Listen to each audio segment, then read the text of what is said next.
Professor ni te thu soi hi kan ria kang amero chu nakina hianin chua kang ai dona manin ha a chu wang chonin ka riek zo man lo mai theya imponi se kan riek thawang achuti lain tu kina wang lai ni editorial khan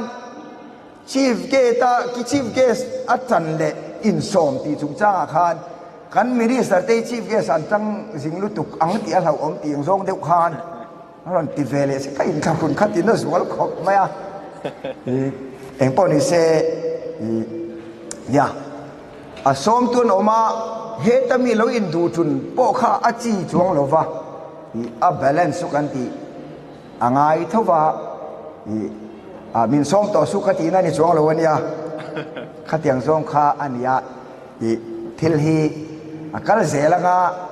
min la som le pon kan la ron kal le zel tho mai theya in soi sel na te chom ma se nia khang kha chu amaro chu ni kan office akan han chua san hian mi tam tak thiklang atanga miron dor tu ten oma ti chuan file te khoi ngai tak alo meeting alo ngai nen tun thotan ni phe ka chu meeting pali kan e khatiang vel kha ani tani chutiang chuan departmental meeting te adang ten and minister dang ten and meeting te lo ngai vele thin sia kha kan tar lang zuai ni se ti chuan heta hian in lim tlang tura ka ngaya kan lim tlang tura ka ngaya ka thu heta ka zi ai chuan voin hi kan lim tlang tura ka ngaya in mel po mu anu me ti hian kan ziak lok dewa ama ro su ka duai nin tu ma kan graduate te nui sang tura ni voin hi chu ti chuan hei a chung te po chung te rong kal te po ka duai kan tum deu ma voin hi chu kan nui sang tura ni don lom ni ti la ya kha ani a mithia te kan kala dam lo te kan to a chu huna kan nui sang kha chuan I mole mi ti deu khani mai he pa chu amol de wani hi a te min nui te jok don ta ni sia to na te leimi na te kan ba kala kan va nui reng kha chuan a chi chuang lo ama ro chu foin hi chu kan nui tur ani rom ni kan bo ru khi zang khai va in kan mang tur ani lo mi ti hi karil ruwa a oma chu ka duain in tu ma karon ti kha nui ro u nui atang kai se hi nakina ka la khilang cheu ka lom na pakhat le chu hei voina ka karon ha ka gaun hi sang kha zakwa som ko pariat a phd degree ka lak la ya ka ha ani hei khatatang khan ha na chance te om da lo mo tin karon hon ve a university ate kaluta graduation a convocation a he tian ka ha thei don mo katia amaro chu university khan gaun hak tu khan pa kha an lo duang sia ka ha thei ni alowa kum som ni le paruk nuwa ka voi khat ron hak le na ni hei he ka gaun ne hian silver jubilee ka mang ve thei to ti na ni chu kum som ni paruk nuwa ka voi khat hak le na nia a graduation te convocation te omlowa tongpong ha khan ni china ka soya khan he pa chu a deu mi chu ti te kha a lam om ve boxia khang kha ani ya toy tein han soi le ka du chu helen lauri le keima ti hi ka no ta hen kan ziak ve khang langa heti lai kan om na hol hi atam tak chuan ning shelo wanga kum sang ni pakhat borvel nge ni Italy sarkarin hetiang community tana thil ti thei a omani project ron siam ro ti kha a oma division atangin union kaltlangin kan conference a lekha an siama chuta chona project siama nga ya school hian project kan mamoni lom ni ti in kan ho tu tenan rela miran soma project min siam sakta che anti a format min pe a format ta khan theng tok khan kan fill up thelo chin chu school administration ten na history te khangai se khati kan tia nuai kwani tain ka sia Italy sarkar atanga bul kan tanna he ho hi kan tanani ti lai kha in lo riat lo tan ka uye ma kan hil cheu ni chu ti lai chu ama ro chu kha nuai kwa khan he ho hi dai lo asikulin lon te lak belin hedin muni kan khengani ti kha lo hreve khim simula change ti chuan college din kan han rel ta a a college la ding lo ta chu a committee te a board te in din anga ya ad hoc board te chu ta chuan member secretary ma saber kan ni ve tlat ti chuan mu mal de win din turin ma kan han la chowa kan han ti chholea a college din kan rem ti to nu khami board managing board ad hoc thowa kha chu ta po chuan secretary kala ni ve ni ti chuan college principal te kan nei thara puma dingat bularon chana chu ta chuan ani kha heta abot a chuan secretary aron ni chhota kai ke ni khau kha chu i abot member a kan tang chhota ama ro chu tu na chu kan kal na lai na dang ta a kha board member kha kan ni reng thei ta lo political line sa kan lut to mi obok sia board member a rong kal tai la political pressure a om lu tuk ti te po kha om thea chuwang chuan kanin nuk dok ta ani chuan college board po chuan i kan request da min ngai poimo saka a board member an ni na kha min fiat thiam puya chu tiang chuan kan kal ani chu te chu he college le he helen lauria ta na i claim i kalau tang kai ve na kan soi ve zop ani chu ti chuan voina min som po hi i aswal lem lo ve enga tinge education minister ten som lo wa ti te po ti thei tho amaro chu education minister tu lai chu an boi ja chu i casual teacher posting ri ko zan po mu mang lo chu tiang bel chu kan ni ho casual teacher posting tur khania soi kha om lak lak train ani social media vela mo chunin gaun na soi chung chang po khi ama tan chunin al thu vet viawang khami occasion kha atan chon special don ani phd a degree a don na gaun ha khani ta ti chunin an da thachar charanga mi pa hi kan ni shrim hetiang emotional attachment ang chi hi gaun ate kan phone ate kan sana ate kan motor ate kan bike ate hetiang hi kan nei shat khop mai ewang hianin han shal bike luide de poi han shal mai de po hi awi om rum thrin ni mi pathen kha thoi chumo hatian mi han soma alom om ka ti khop mai ti so kan nu na hian occasion pathumi kan limber tum ti in mi thiam ten an ziak ka chiar to a chu ta chuan apakha chu he ni wedding the day of wedding nupui pasal kan nei ni hi kan limber kan dam chunga kan limber ni pakhat ani antia ne ke ni chuan kan wedding kan nei to a kan experience to a kan limber ni ani ti chuan zel changa zel tang te an chuani kha an lim na ber ni pakhat an siar sak ve thawani a pakhat le chu graduation day ani ate chu ta mi sang an sir chian na changa kan limber ni pathum an identify chuni chu wangani ka duain in la lim lo mama in mela ti kha graduation day hai chu kan limani tiro amaro chu voina in mer kan ene ka duain in nur dev karon ti na chang kha enge in ma hian ka graduate ve ta enge ka tiang o nga ka muangem BF ka tri na ngem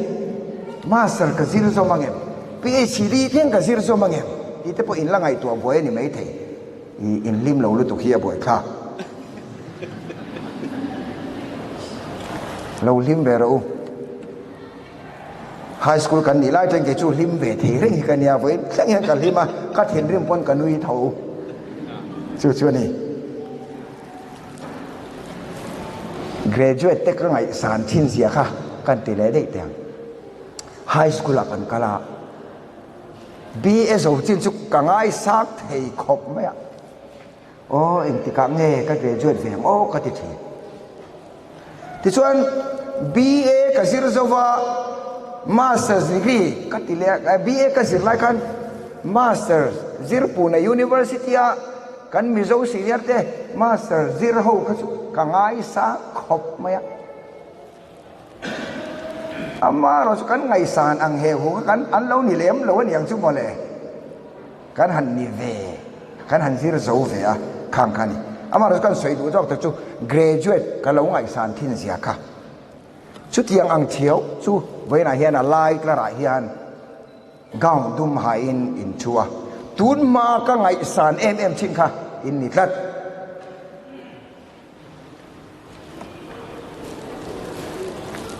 chu wang chuan sa po lutuk lovin in chuang ve tur chu kan ni ti lai kha in chuang ro hemi stage ron thleng tur hian eng angana sai in nge in be a khe tu chu nang mani ni in ron pian tir khan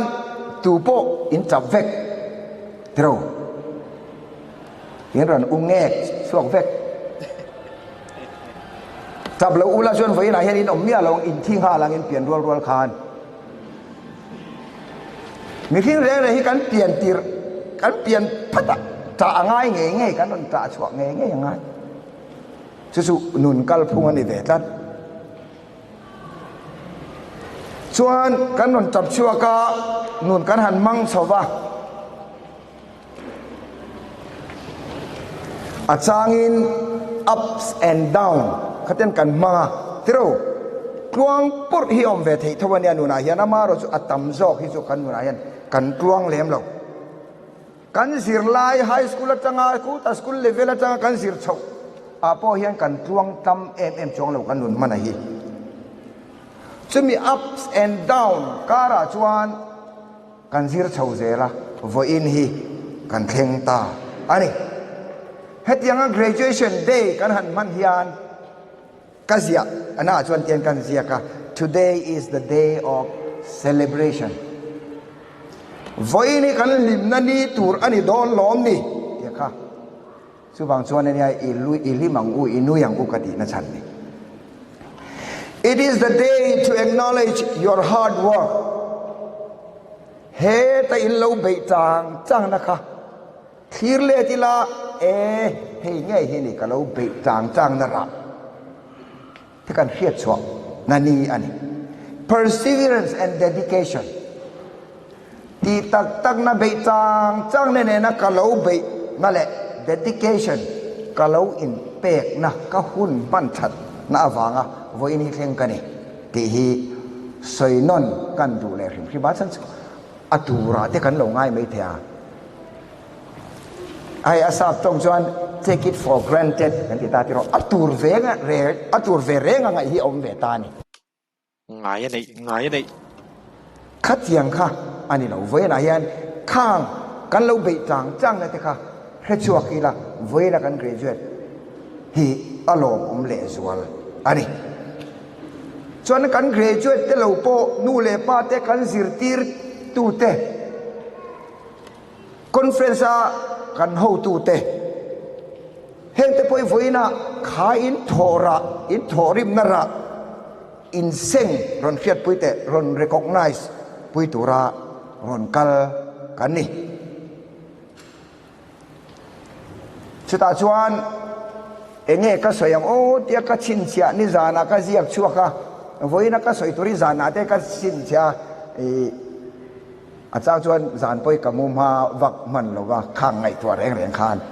thu soi hi a soi thang kan ni lo soi thiam po kan ni lo ma ro chu khatia a list a nota outline kan siam sa kha chuan kha khan min guide ve me ya chu tiang chu ani tan kain po sai la ka ril ro ron lang pakha chu national education policy NEP 2020 a hian graduate attributes ti hi a oma chuta chuan university ka omlain he NEP 2020 Mizoram puma kan implement na turata na mala tu turatan nodal officer min duata a framework UGC na ron duanga Mizoram college zong man turin aduang tu tezinga mi kani tuna kan framework man hi Mizoram college sa NEP 2020 hoya a framework kan man hi ka kut chuak ani ve ti in soila aswal lawang a committee kan oma anodol officer kan ina zona I thei top choin kan lo ti ve ani chuta chuan voina kan talan dupi ka chu graduate attributes kan graduate BA an lo zawani chuan heng hi attributes an nei turani an nung changa mo an che zuam mo heng hi an nei turani ti kha a omani ชุดชวนจินที่อินอันรุนเชนา disciplinary areas of learning B ก็มกันอีจวนข้า B ก็มากับ subject matter ค่ะอีเฮ็ดตอกตัวรังไงกันนี่ English กันอีจวนข้า English BA syllabus BA English syllabus content subject เขาก็เฮ็ดตอกตัวรังไงกันนี่สุดที่อันบอกกิน education นั่นอีจวน education มิจฉาวันอีจวนข้างสองค่ะอีเฮ็ดตอกตัวรังไงกันนี่ชุด disciplinary areas of learning ที่อันนี้component ประคันเลยช่วยให้นี่ generic learning outcomes ให้กันสิไลฟ์เปียละมาให้ co-curricular การหันตีเดียวขัดที่ลำปังหอยเดียวค่ะ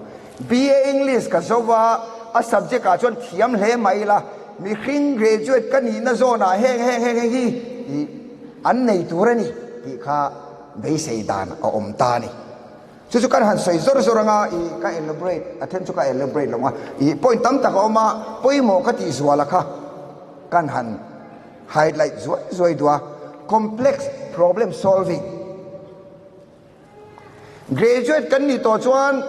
ฮาร์สันนั่นจะกันตกเทียข้าฮาร์สันนะ normal situation อาโม not normal situation อาโมฮาร์สันนั่นกันตกโดนขัดยังข้าเองตินเงี้ยกัน solve ที่อังที่เทปฮีเกมานี่ยันกันสิรไลกัน subject กันเองสิรที่ไลข้างที่ข้าอมตัวรังไงอันนี้ท่านบุลกันท่านชาวว่าอันนี้ให้ชวนเอามันเจ้าเราตัวอันนี้พี่ข้าชวนอันนี้มันเราตัวอันนี้มันเราว่านางนี่นัวรอนกัลเตค่ะอามาเราสู้ตัวนัก graduate กันนี่นัวพวกข้าอัลลับไปหมดชาวโดนจบ problem solving skill ฮี life skill ที่ไปหมดตักประคัดอันนี้ PhD พอหิมอเองดังอะไรนี่ล่ะ problem solve ตุ้มแรงกันบ่อยตัวนี่เดียวไหมที่ชวน critical thinking ไม่นานนส่วนAOเลี้ยงไม่ graduate กันนี่ชวนฟูเดอร์เลมเราอันนั้นส่วนให้ชูอันนี้เทียงเงิมให้ที่ซงเฮียนั่นที่ซงเงิมข้าง critical thinking และ reasoning power กันนี่เทลตัวนี่ที่ข้า graduate attributes อาเทล่ะจุ่มพอจูกันละนี่แล้วนี่ปนอินซิร์นะหุ่นอาลาเท่ากันซิร์ชาวเซลังมาสเตอร์สเตนลักกะลังช่วงอาจวนกันซิร์ชาวเซลตัวนี่ creativity ทีนั้นหลังช่างที่ทีร์เทียมที่พอยมอนย่อตัวนั้น critical thinking เดี๋ยวพอเขาเตลเวกันนี่ตาหัน graduate นี่ตัวชวนมา in creativity อันไหนตัวนี่มีที่อังที่เดมทิลที่เดมดูม doing different things นี่เราเห็นไง leadership อันหดตินนักสุกันที่ข้า doing things differently มีที่ไงเท่าข้า differently ไอ้อินที่เราชวนตัวนั้นเขาเวลา in survive ตัวระวังที่ไรค่ะชื่อวางชวน creativity แต่พอให้กันในยังไงมีนุ่งสวยมีที่อังเดมกันเรื่องค่ะตัวนั้นเขาเวลาชวนน่าสนน่าปอหาตัวโดนอันนี้ communication skills อัตยาให้พอยหมอครบไหมมีปุยมาทุกส่วนเดี๋ยวพอเตลเวกันนี่ตาเห็นอ๋อ public speaking skills เต้ graduate กันนี่ชวน communication skill ฮีเองเงี้ยหมดเจนสุกันในชัตุระนี่ที่ไรค่ะพอยหมอจุเนี่ยตัวนั้นก็อินตุมบูระ official ที่มาดอร์ตาวละเฮียนนู่นที่ไม่ยัง the most training กับเป็นชีนะ communication skills อาเฮียนสุดท้ายก็ point ประคัตจู the most effective way of communication is listening BA กันจะว่าเกี่ยวกับ BA กันจะติดขันกันไงตัวเลต้าเอ็นคิมเฮียเห็นกันง่ายเลยที่เราใช้หัวหน้านี่เสียอะไรเบรมกันที่กัดักจุดสุดอะเราฟูเบรมเรานี่ค่ะกันที่เด็กครับไม่ต้องเขาจะกันซิร์สังเตลละกันเชียดเราเสียเลยกันเชียดเลมเสียกันเชียดยังตุล communication skill อ่ะชวน the most effective way of communication is listening be a good listener อันนี้มีทุกสิ่งงานขับพูดละอีกไงข้าวจะอัดจูแล้วนี่ชวนอีสวยเสียงจุ่มมาเลยทีไรอะค่ะสุดที่รัวลินเฮตับประคัดอมเลจูให้นี่ confidently express thoughts and ideas effectively in writing and orally กันชุ่งแต่ประคัดMZ ดีว่า a certificate la turin amak sit dil turin miron eng lova kan papa hian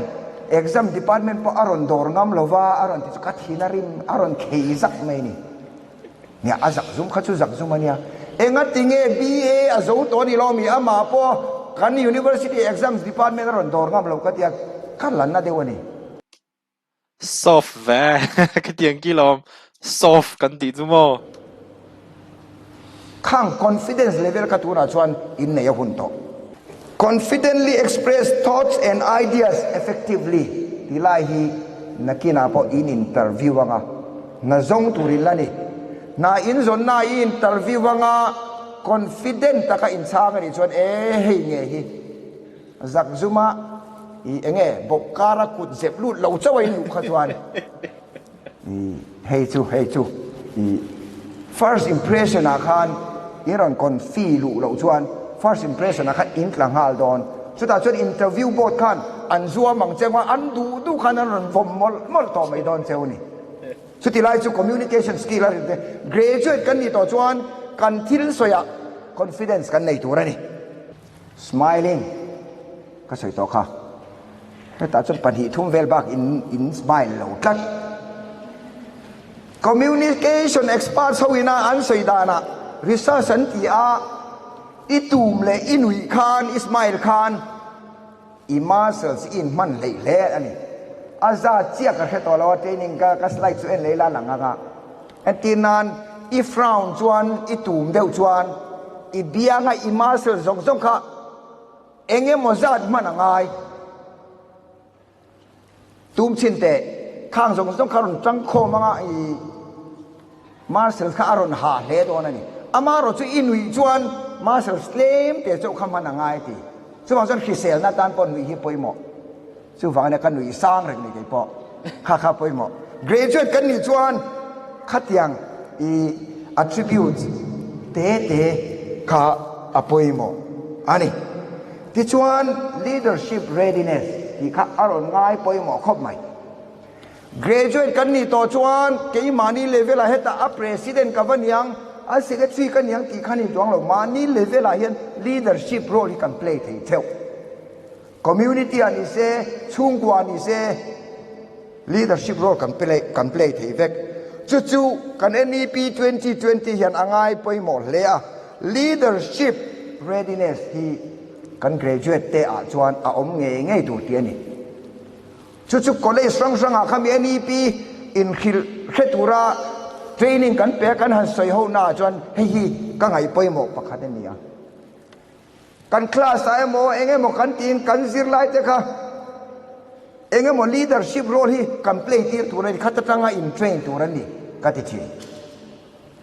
ka van ne ka college kal na chuan leadership role play na tu kha tam thi na mizo seminar kan ti ate president te vice president te ti khan a ko thana ni se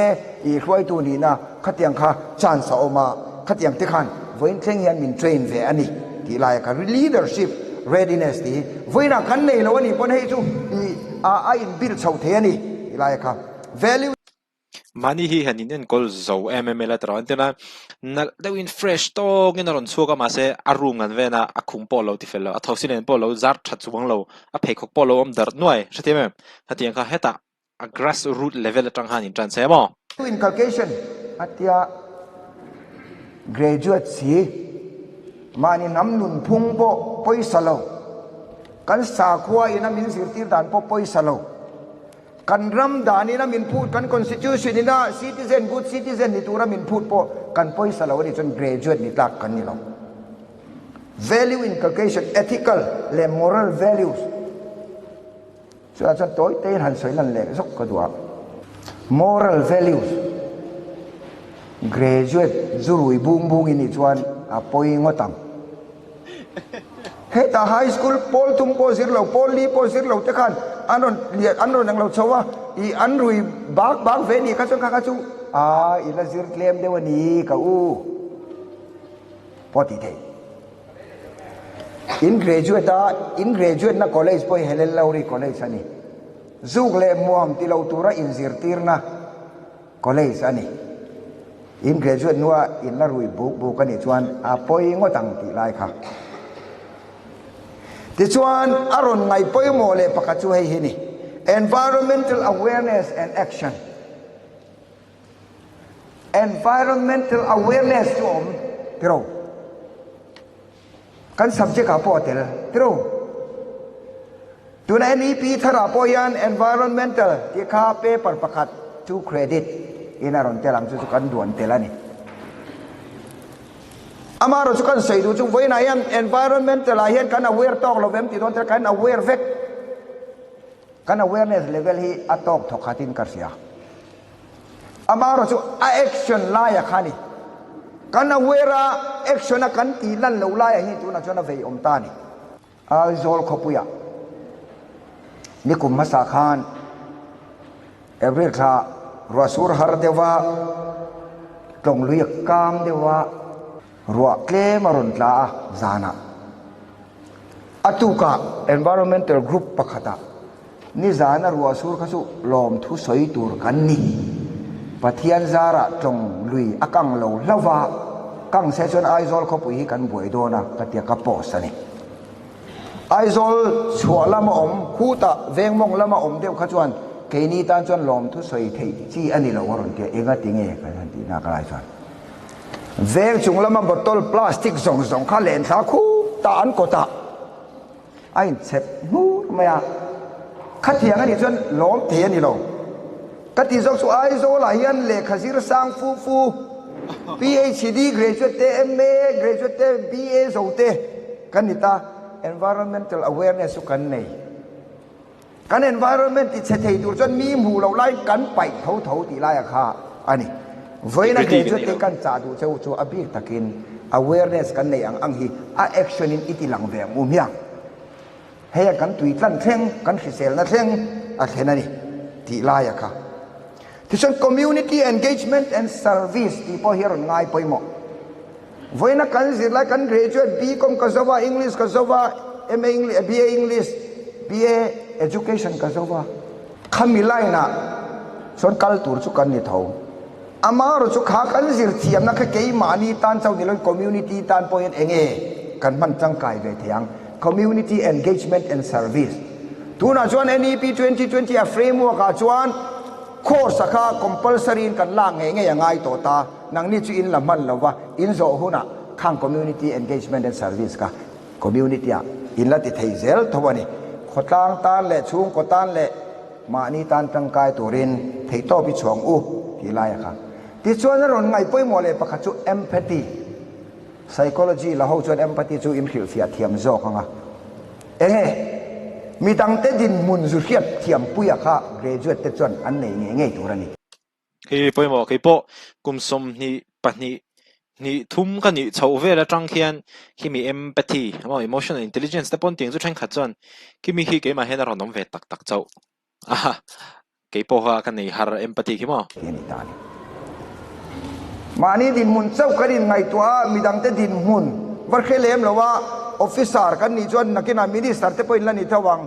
khami din mo mi din mun khethiam lawa mani ngai dan chaw in kala ni chuan afu berlem lo empathy putting yourself into others shoes ti zong te pon an khil fia thina ni kha empathy chu mi dang pe ko ka ike vorol lu sing khan ato ta ni pon ato je khianga ahar sajia pe khok to chu har sa ti ro kan nu lau in khebe thawang in pe khok to chu mi fial lawin in ha ru ve le ti ka ring khang khani ta ni chuan khami a graduate attribute pi ka chuan hei te hemi line te hi just mar YouTube hemi reaction channel mi thil soite isu sang kharon react thina khata a kharna atong kamron man thina kha veina lan highlight lan chukadwa appa khat kha kan thengil zoya I a reacta a zo huna be exclusive ti kharon tel zeu tro in ngai kha ngai ka thalo dan disu sir lai lan ni ngai thalong mai thia be exclusive ati kha chu a than pa in ni ta se voina kan sei du chu stay away from drugs ti hi aron tel ve ti usiani tuna yan aron tel meu talawa ka tinga ka khelawa ama hei chu ama signature ka ti ve a be exclusive stay away from drugs ati hi graduate kan ni chuan he stay away from drugs ti hi apoi mo khop mai Be different, be unique, be exclusive. Be due, andiamo. Be due, B-E-D-U-E. Be different, be unique, be exclusive. Stay away from drugs, alcohol, and tobacco. Oh, zule muam, zule drugs de la win string no lim de gen man thei. Nia, ka video pia ka ti dong. A opening le closing mo. Kami titur khan. Poi mo ni, different, unique, exclusive tu. Nakita asan pa ngala soi fiang kami ka tu. A real ni oh. kan nau pan lai chuan kan nu le pa te kan ngai sang viau an ma ni apoi kai in ngai na thui viau tiro kapa kha sang hi som pathum khan min boral sana palian tak chu ni lem lo tu na hian ding dun ta ka beng chen vel hin yang em o ka tia kapa kha ma se kan te lai kan nau pan lai kha chen khovela pa huai sen bera kan ngai ve tlat kan aya u zok ten min vela ni pot kapa ne na ta hilang kan ti tro kan tan honga kan var hila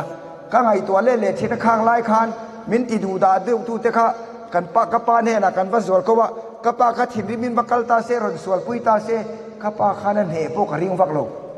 pate lam pang ani be ya ama ro su kan ring ani kho ve la pa huai sen ber anga kan ngai ni tro khang hun kha kan pel to tu na chon graduate kan lo ni ve ta nu le pa te kan la in hat reng do nem ti hi chona khasiam do graduate kan nia nu le pa chom lom kan la ni reng chuan ni ro ni su po ti thei lo ni su ti mai lai in du lo chon in ni thau thau don khatiang kha ni siu bang chon tu na chuan ma ni ke ding tura bultan turin ni ti lai kha siu bang chuan thei top cho in tran lai la tu na graduate zinga mi hi attention officer lian tak tak in la niang attention nu le pa chom rom nu pui pasal nei khain nu le pa chom rom in la ni mei thei ma se khati zong kha chuan ni lo ram teng u nu le pa ta khani nga na hun hi a zo to tu na chuan ma ni ke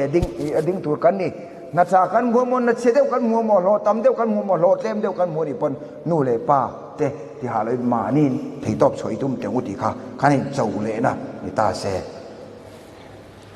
the world is full of possibilities ati khovel hi possibility thil theina a khat ani ama ro ju kha theina kha tunge zongang ke manin kan zona kan hai chwa lo chuan ti khana ron kal mai don lo don't be afraid to take risk or to fail risk la ka ngai chang chuan lam mai ro dam rei du chuan thim ha ro tiang deuh kha chu ni lem lo ania kan thi em na tur ani to ron risk i la teng u college kal tura spicer ka kal khan ka future ka khelo sponsor tura kan nei ve khan mi ron sponsor zom lo se eng tin nge niang ti po ka ngai to thoma ro chu ka ri sa ka chuka leiba ne kan thoka in lo chopon a chu chuan kan thok mai khatiang khan ti ve turin kan chau du chau ni the world is full of possibilities tunge kha possibility ka hai chokang ti lai kha ani